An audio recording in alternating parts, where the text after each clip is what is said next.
Ang Diyos walang pagkausap. Ang ating Diyos maayos. Yes, kitang hiyatiman.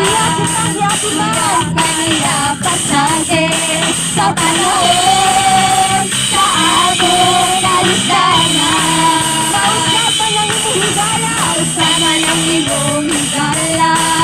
Mausama ng imong hiniguma. Mausama ng imong hiniguma.